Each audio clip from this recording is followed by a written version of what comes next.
Cette présentation sera consacrée à Voltaire, l'homme qui incarne les combats des Lumières. Nous reviendrons tout d'abord sur la vie de Voltaire et sur ses principales œuvres, puis nous analyserons les différentes batailles menées par le philosophe avant d'étudier quelles armes il a pu utiliser. François-Marie Arouet le Jeune, dit Voltaire, est connu pour être l'un des auteurs majeurs du XVIIIe siècle.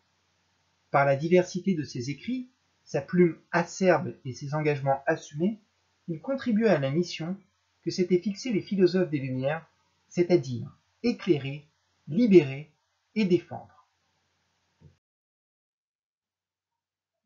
Né en 1694 sous le règne de Louis XIV dans une famille aisée, Voltaire fait ses études au collège Louis-le-Grand à Paris.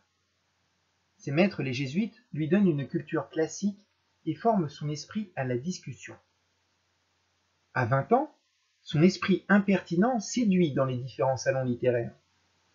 Cependant, ses attaques contre le régent lui valent d'être embastillé durant 11 mois. Ensuite, entre 1718 et 1725, Voltaire multiplie les productions littéraires et en particulier les pièces de théâtre. Ses succès et ses échecs le font connaître auprès du jeune Louis XV, devenu roi en 1723. Reçu à la cour, il peut prétendre à une carrière de poète officiel lorsqu'une dispute en 1726 avec le chevalier de Rohan l'oblige à quitter la France. Il s'embarque alors pour l'Angleterre où il découvre notamment la monarchie parlementaire et l'esprit de tolérance. Après 2 ans et demi d'exil, Voltaire revient en France. Sa tragédie Zaïre, écrite en 1732, remporte un immense succès. Cependant, en 1734, Voltaire laisse publier les lettres philosophiques, malgré leur interdiction, ce qui l'oblige à se réfugier auprès d'Émilie du Châtelet, à Cirey en Lorraine, province qui à l'époque n'appartient pas à la France. Cet exil lui permet d'associer écriture et divertissement. Le roi Frédéric II de Prusse, avec qui Voltaire entretient une correspondance, souhaite l'attirer auprès de lui, mais le philosophe préfère se tourner vers Versailles. Ses talents de courtisan lui permettent d'obtenir des charges honorifiques et la place d'historiographe du roi en 1744. Il parvient également à se faire élire à l'Académie française en 1746. Cependant, la mort de Madame du Châtelet, en 1749, pousse Voltaire à quitter la France et à rejoindre Frédéric II en Prusse. Après quelques années d'amitié, le philosophe se brouille avec le roi et il quitte le pays en 1753. Retiré près des frontières, entre l'Allemagne qui ne lui offre plus l'asile et la France qui le lui refuse, Voltaire parvient finalement à se fixer près de Genève. Pour autant, les pasteurs genevois lui conseillent de ne rien publier contre la religion. Voltaire écrit beaucoup, son éditeur ayant les moyens de diffuser les livres interdits. Il collabore aussi à l'entreprise de l'encyclopédie qu'il va défendre en 1759 quand le dictionnaire est condamné au feu par le Parlement. La même année, il fait publier Candide, conte philosophique marqué par un certain pessimisme. En 1760, Voltaire devient seigneur de Ferney, domaine acheté à proximité de Genève, mais en terre française. Pour autant, le philosophe ne vit pas retiré du monde, au contraire, ces dernières années sont les plus militantes de sa vie. Il s'engage par exemple pour défendre Jean Calas, Sirven ou encore le Chevalier de la Barre, tous injustement condamnés. Le dictionnaire philosophique publié en 1764 contribue à la diffusion des idées des Lumières. Voltaire meurt en 1778 à l'âge de 84 ans. Les funérailles religieuses lui étant refusées à Paris, il fallut enterrer le corps en Champagne, pour un temps cependant relativement court, puisqu'en 1791, ses restes sont transférés au Panthéon. Les principales œuvres de Voltaire sont les suivantes. Oedipe, qui est une tragédie publiée en 1718, la Henriade, épopée parue en 1728, les lettres philosophiques publiées en 1734, Zadig, qui est un conte philosophique publié en 1748, Micromégas, un conte paru en 1752, le poème sur le désastre de Lisbonne paru en 1756, Candide ou l'optimisme, conte philosophique publié en 1759, Traité sur la tolérance qui est un essai philosophique paru en 1763, le Dictionnaire philosophique et portatif publié en 1764, L'ingénu, conte philosophique paru en 1767, et Irène, tragédie, qui est paru l'année de sa mort en 1778. Tout au long du XVIIIe siècle, les philosophes attaquent la religion et dénoncent le fanatisme religieux, l'obscurantisme, l'intolérance, le dogmatisme. Ce sont surtout les représentants religieux et leurs dérives despotiques qui sont critiqués. Attention toutefois à ne pas confondre cette attitude anticléricale avec l'athéisme, même si les deux peuvent parfois se combiner. Voltaire est l'un des premiers philosophes à dénoncer le fanatisme religieux, source de maux et de morts. Cette critique violente revient régulièrement dans ses écrits, à l'image de son épopée en alexandrin, la Ligue, qui deviendra ensuite la Henriade, et qui a été publiée au début de sa carrière littéraire en 1723. Dans cette épopée, il revient sur l'origine des guerres de religion, et notamment la nuit de la Saint-Barthélemy, le 23 août 1572, avec des vers qui sont restés célèbres, tels que « Tout imita Paris, la mort sans résistance couvrit en un moment la face de la France ». On peut noter rapidement la rime significative « sans résistance » et « France » qui permet de souligner la lâcheté des catholiques responsables de la mort de milliers de protestants.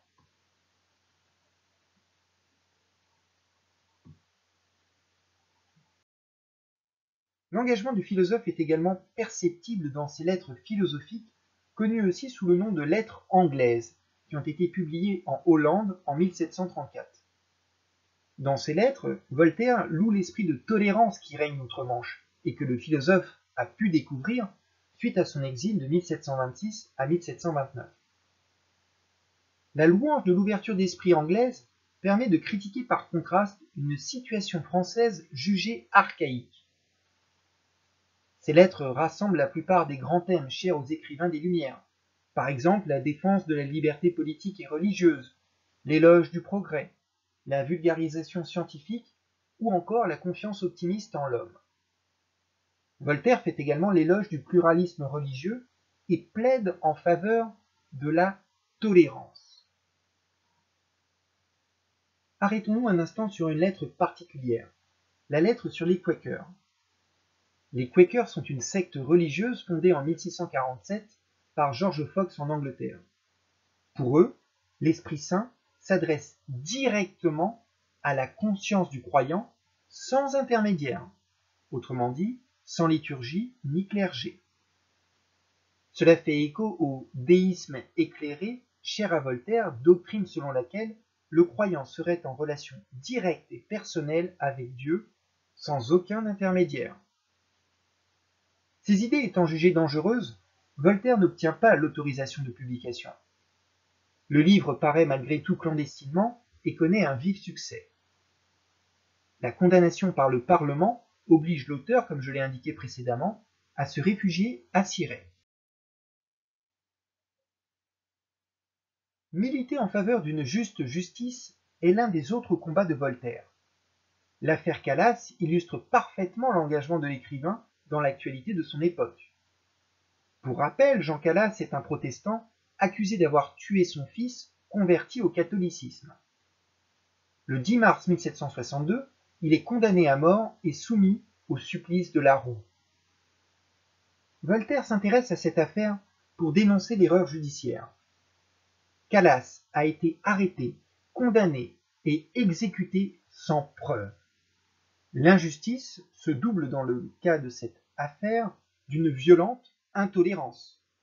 En effet, Voltaire cherche à prouver que le préjugé anti-protestant sous-tend les accusations des juges et que c'est le huguenot que l'on a condamné avant tout. Enfin, au-delà même des erreurs du procès, le philosophe dénonce le fanatisme au quotidien. La rumeur amplifiée par une foule haineuse a servi de preuve à la culpabilité de Calas. Voltaire rédige son traité sur la tolérance à l'occasion de la mort de Jean Calas, publié en 1763 et dont vous avez un extrait dans votre brochure. Ce texte a une influence décisive car après 3 années de combat, l'arrêt du Parlement est cassé et Jean Calas est réhabilité en 1765. Autre célèbre affaire qui témoigne de l'intolérance religieuse et qui ressemble furieusement à l'affaire Calas, l'affaire Sirven. La famille du protestant Jean Sirven est accusée d'avoir tué une de leurs 3 filles parce qu'elle aurait souhaité, selon certains catholiques, se convertir au catholicisme. Les Sirven parviennent à quitter la France et clament leur innocence. Ils sont malgré tout condamnés à mort par contumace. Voltaire intervient en 1766 pour les défendre. Un nouveau procès a alors lieu et les Sirven sont acquittés et réhabilités en 1771. Ces affaires incarnent bien les dangers et les abus de l'intolérance associés à une injuste justice. Conçu par Voltaire comme une encyclopédie de poche concurrençant la monumentale encyclopédie de Diderot et d'Alembert, le dictionnaire philosophique et portatif, autrement intitulé La raison par alphabet, est une véritable machine de guerre contre l'obscurantisme et l'abus de pouvoir des religieux et des despotes. L'origine de ce dictionnaire remonte au séjour que Voltaire fit à Potsdam en 1752. Cet ouvrage critique à l'origine devient un instrument de combat par l'addition d'articles défendant les valeurs de progrès, de justice et de tolérance. Vous en avez un extrait dans votre brochure avec l'article AB. Le dictionnaire de Voltaire est violemment condamné par l'Église et le pouvoir de l'époque. De fait, le 1er juillet 1766, le chevalier de la Barre, accusé sans preuve d'avoir mutilé un crucifix, est exécuté et on décide de brûler avec lui un exemplaire du dictionnaire portatif, condamnant ainsi par métonymie, si j'ose dire, Voltaire. Ce témoignage d'obscurantisme et de barbarie consterne le philosophe, mais renforce l'ardeur de son combat. Depuis 1685, le Code noir réglait en terre française les droits du maître et assimilait l'esclave à un simple meuble. Voltaire, à l'image d'autres encyclopédistes comme Montesquieu, s'insurge régulièrement contre ce traitement inhumain. Dans Candide, par exemple, il fait parler un esclave à proximité de la ville de Suriname pour souligner la violence des traitements réservés aux esclaves. Je cite : « Quand la meule nous attrape le doigt, on nous coupe la main.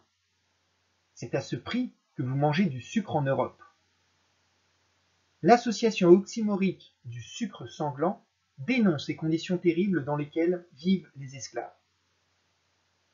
De manière générale, Voltaire s'insurge violemment contre les mauvais traitements, notamment ceux qui sont infligés aux accusés.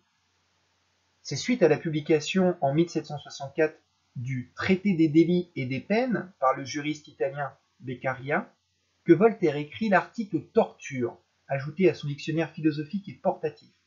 Article qui a sans doute contribué à l'abolition de la torture en France en 1780.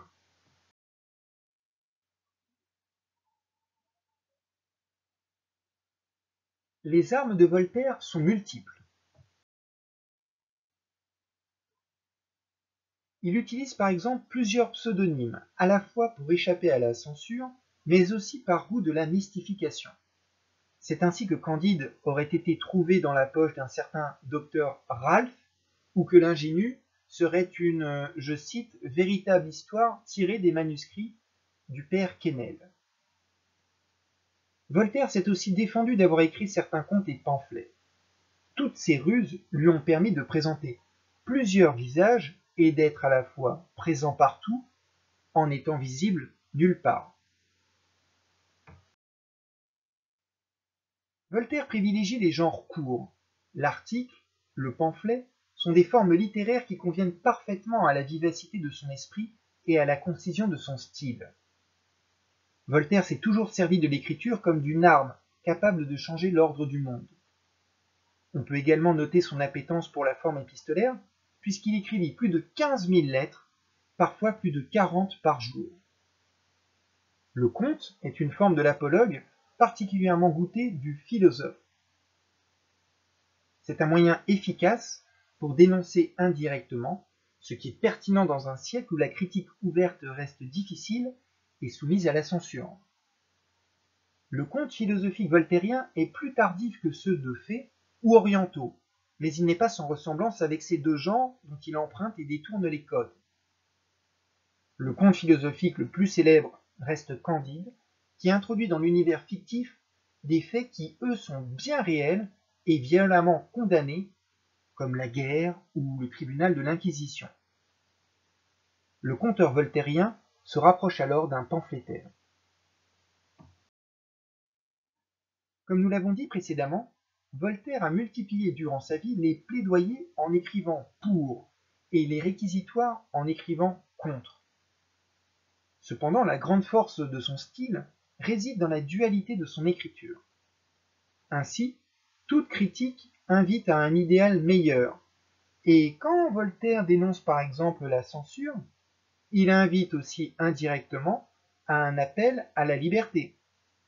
De même, chaque défense cache une accusation, et quand il fait l'éloge, par exemple, de l'esprit de tolérance anglais, c'est également faire du même coup indirectement le procès de l'intolérance française. L'écriture de Voltaire est donc subtile et doublement efficace. L'ironie et la satire sont les armes favorites de Voltaire. On sait que l'ironie est un procédé qui consiste à se moquer en laissant entendre le contraire de ce qu'on dit. Le lecteur averti est complice de ce décalage. Les exemples d'ironie chez Voltaire sont multiples, à l'image du titre antiphrastique du pamphlet « De l'horrible danger de la lecture ». La satire est une arme plus agressive, qui souligne les ridicules et caricature les traits. Ce procédé traduit la colère du philosophe. On peut donner comme exemple l'expression utilisée par Voltaire pour désigner les juges d'Abbeville qui ont condamné le chevalier de la Barre. Ils sont appelés harlequins anthropophages. Ces deux procédés comiques visent à dénoncer et à faire prendre conscience. Comme Voltaire le disait lui-même, je cite, « J'écris pour agir ». En conclusion, l'action des philosophes engagés comme Voltaire prépare la Révolution de 1789 en éclairant progressivement le peuple et en le tirant de l'obscurantisme dans lequel il était plongé. François-Marie Arouet le Jeune pressentait l'importance de son engagement, ainsi qu'il l'indique dans De l'horrible danger de la lecture, publié en 1765 et dont vous avez un extrait dans votre brochure. Je cite. « Il se pourrait, dans la suite des temps, que de misérables philosophes, sous de prétextes spécieux mais punissables, d'éclairer le peuple et de les rendre meilleurs, viendraient nous enseigner des vertus dangereuses dont le peuple ne doit jamais avoir de connaissance. »